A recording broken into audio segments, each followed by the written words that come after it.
Magandang araw mga bata! Muli, ako si Binibining Ira Mirasol P. Villanueva at kasama niyo ako sa isang talakayan na naman sa ating aralin sa EPP. At ngayong linggong ito, kayo ay inaasahang maisagawa ang wastong pamamaraan ng basic sketching, shading at outlining. Pero bago iyan, ating ihanda ang ating mga learner's packet dahil ating sasagutan ang ilan sa inyong mga gawain sa pagkatuto. Ayan, handa na ba kayo? Okay, tara, umpisahan na natin. Noong nakaraang linggo, ating tinalakay kung ano nga ba ang basic sketching, ano ang basic shading, at ano ang basic outlining.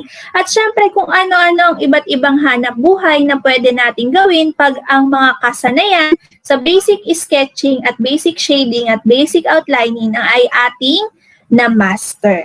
Pero paano nga ba natin ginagawa ang basic outlining, basic shading, at basic outlining? Tara ating alamin ang tatlong kasanayan sa basic sketching. Una ay ang mas mataas na paghawak sa lapis o ang higher grip. Ito ay ginagamit kapag ang isang tao or tayo ay gumuguhit ng mas maraming detalye or nag-i-sketch ng mas maraming detalye or gumuguhit sa mas maliit na papel. Pangalawa ay ang maayos na pulso, ang fixed wrist.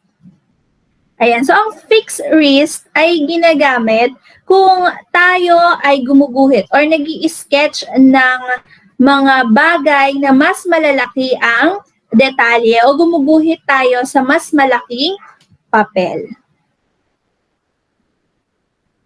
At ang pangatlo ay ang patayong lapis sa pagguhit ng linya or yung perpendicular. Ito namang kasanayan sa pag-i-sketch na ito ay ginagamit sa pagguhit ng linya. And maaari nyo bang gawin sa inyong kamay? O gawin natin sa inyong mga kamay. Una ay ang mataas na paghawak o ang higher grip. Pangalawa ay ang maayos na pulso. Pangatlo ay ang patayong lapis o patayo ang lapis sa pagguhit ng linya o perpendicular. And so yan ang mga tatlong kasanayan sa basic sketching. Ano naman sa outlining? Ang outlining ay isa ring pangangailangan sa pagguhit. Ito ay linya na nagsasaad ng simula at hangganan ng isang anyo. So ito rin ay linya na magtatabas ng mukha o anyo ng iyong drawing. Halimbawa na lamang dito, ayan, makikita dito ang outline ng bulaklak na rosas at ang mga dahon kung saan ito mag-uumpisa at kung saan ang hangganan ng bawat dahon. Ayan, ito pang isang halimbawa ng outline. Ano ito? Ito ay isang pusa. Sunod ay ang apat na anyo ng shading. Ano-ano naman ang mga ito? Una ay ang stippling o isang anyo ng shading na gumagamit ng maraming tuldok na gaya na makikita sa larawan. Ayan, mga tuldok. So ito ang example o halimbawa ng, ano na nga ulit ito? Stippling. Kung makikita ninyo, napakaganda ng guhit, hindi ba? Pero iyan ay ginamitan ng stippling o ng maraming maliliit na tuldok.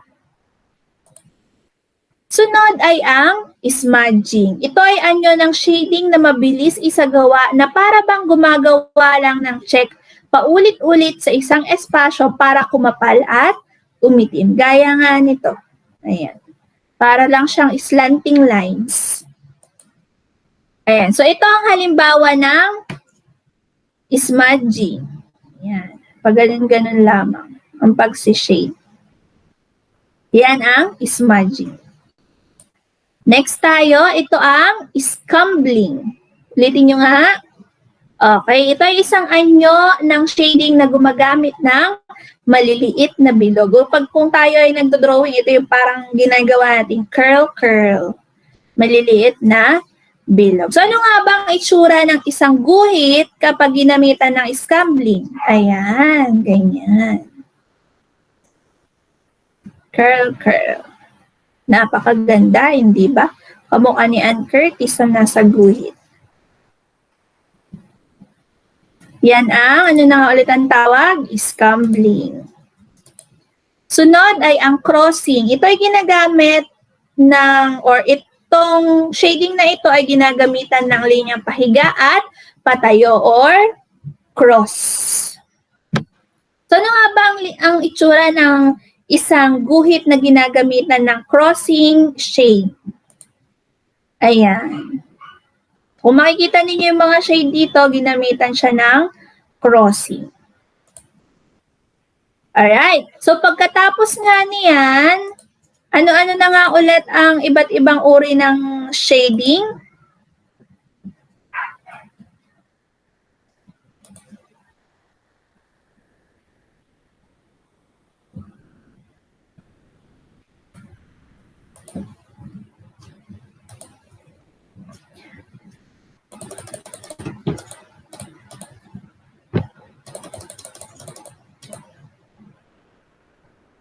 At yan na nga ang 4 na anyo ng basic shading. Sa inyong learner's packet, ating sagutan ang iba't ibang gawain. Unahin natin sa gawain sa pagkatuto bilang 3.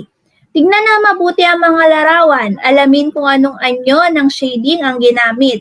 Isulat sa patlang ang inyong kasagutan. Kayo, ibibigyan ko ng 2 minuto para gawin ito.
Tapos na ba? Okay, atin nang iwasto ang inyong gawain. Number 1, ang sagot ay scambling. Number 2, crossing. Number 3, stapling. Number 4, smudging. At number 5 ay crossing. Nakuha niyo ba lahat ng sagot? Okay, tayo naman ay dumako sa gawain sa pagkatuto bilang 4. Basahin ang mga sumusunod na pangungusap at unawain ito na mabuti. Lagyan ng check ang patlang bago ang bilang kung dapat bang gawin at X naman kung hindi dapat. Number 1. Sa basic sketching ay walang sinusunod na principles o prinsipyo. Check o X. Number 2. Hawakan ng lapis kahit saang bahagi nito. Check o X. Number 3. Kung nais mong maging mahusay sa pagguhit, kailangan gawing batayan o kailangan gawin ang mga batayan sa basic sketching. Check o X. Number 4, sa pagguhit ng linya, dapat ay nasa paraang perpendicular. Check o X. At number 5, ang paghawak ng lapis sa pag-i-sketch ay tulad din ng paghawak kung ikaw ay magsusulat. Check o X. Kayo ay may 2 minuto para gawin ang gawain sa pagkatuto bilang 4.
Tapos na ba? Sige, atin ang sagutan. Number 1, ang sagot ay X. Number 2, X pa din. Number 3, check. Number 4, check. At number 5 ay X. Nakuha niyo ba lahat? Magaling! At pagkatapos nating sagutan ang gawain sa pagkatuto bilang 3 at bilang 4, ating sagutan ang katanungang ito. Paano na isasagawa ang wastong pamamaraan ng basic sketching, shading at outlining at ano ang kahalagahan nito? Gawin ito sa isang malinis na papel, kuhanan ng larawan at isend sa akin via Facebook Messenger. Okay, so habang ginagawa ninyo yan, atin nang alamin kung anong inyong performance task. Okay, ang inyong performance task ay ito. May paborito ka bang pagkain? Ano ito? Subukan nating muli ang inyong kakayahan. Sa katulad ng template sa ibaba, isulat ang mga techniques o paraan kung paano mo ito nagawa ng tama.